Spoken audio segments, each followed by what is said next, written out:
知道过去的历史，起码要有对人的敬重。我很为陈菊仪抱不平，很为他不舍。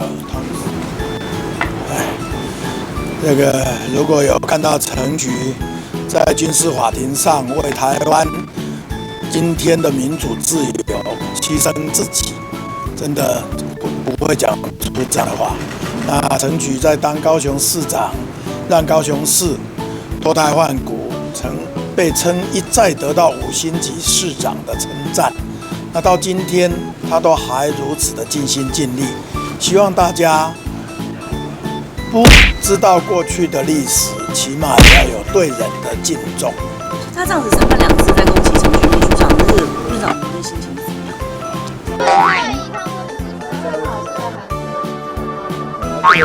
那不能这样讲，那小一个是比较不会过去的，那陈菊是比较回的来过。市长，如果现在不是啊，要走到都拿那个什么韩国，也韩国变民主的，就那么多这年轻。名字差不多。我很为陈菊仪抱不平，很为他不舍，同时很觉得我们的社会今天有这样的自由民主，是多少人牺牲奉献走过来，就像香港今天的年轻人在为香港的民主争取一样，都应该要知道，这都得来不易。昨天我们的地方叫做应变中心，灾害应变就是要快要准，如果电话打不通，视讯连不上，要怎么灾害应变？所以我重要的是建立机制，提升效率。至于说是刁谁、盯谁、讲谁，那是画错重点。院长，高铁南移这件事情哦，就不进市区你就被骂翻了。但是其实过去前交通部长，也就是高雄副市长叶匡时，他在公文上面本来就说不要进市区，是不是他也自打脸？所以有的人说话不算话，不注重一诺千金，说有没有白纸黑字。现在因为有样学样，连有白纸黑字，自己过去所裁定的高铁不进入高雄市区，现在也都可以否认，可见越学越坏。院长，中共这个今天这个国殇那个11啊，然后香港人还是坚持上街，但是那个中共在香港的军队现在倍增，而且可能会动用一些更多的警察，院长会不会担心今天的局势？你在中国如果把他的国庆讲成国殇，你就会消失了。好，谢谢。以前在台湾，有人讲总统出来的时候讲错一个字的媒体记者就糟糕了。今天台湾能够自由开放，我们要珍惜。谢谢，谢谢。大哥哥被说是内应。金门现在没有禽流感啊，所以你的政策就没有与时俱进啊。台湾本岛有禽流感，你知道吗？所以院长你知道吗？你知道金门现在没有禽流感吗？我们很委屈啊，有的我们都不敢跟你说啊。你要不要我回答？请回答。问题我时间好短，为什么金门的东西到台湾还要检查？台湾金门是一边一国。你要看金门的什么东西？什么东西？金门的鸡蛋为什么带来台湾要检查？我跟你讲一个故事。金门共产到台湾不用检查。好，你听我讲。我跟你讲一个故事。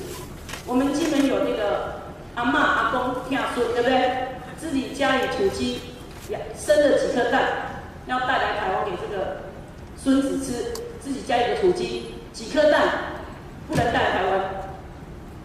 你说你不支持院长，所以不支持一边一国，我看你就是一边一国行动党啊！你是台湾金门一边一国。这个金门的这个含有禽肉蛋类，不但要检查，而且要严格检查。为什么？台湾金门跟你不同国家吗？防疫需要。防疫需要。你们根本就是把金门当作另外一个国家，因为它离大陆近，是吗？所以呢？所以它是中华人民共和国的吗？它不属于中华民国吗？中华民国宪法有规定呢，中华民国领域内一切货物允许自由流通呢。院长，你的看法呢？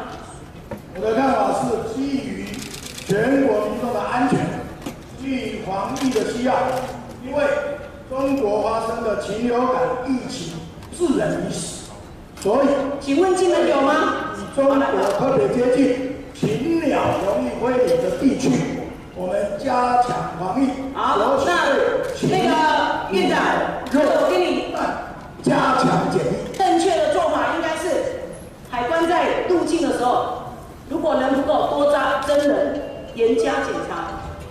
怎么会是在自己国境内设关卡呢？那以后院长，你从屏东带了2颗芒果，带了3个荔枝，3串荔枝都是好吃的东西，带上的时候，请你在屏东的边界也要经过检查。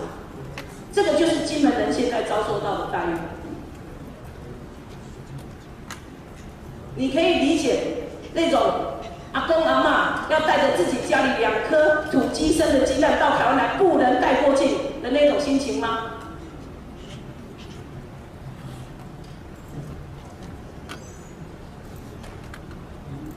院长，你理解吗？你可以苦民所苦吗？这个是一般人民的生活啊，这个是庶民生活，这个不是在台北我们在办公室里面想说啊，什么东西都这个样子。